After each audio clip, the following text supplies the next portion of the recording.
سورة يونس مكية. بسم الله الرحمن الرحيم. ألف لام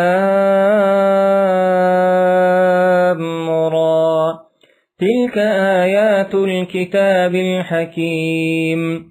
أكان للناس عجبا أن أوحينا إلى رجل منهم أن أنذر الناس وبشر الذين آمنوا أن لهم قدم صدق عند ربهم.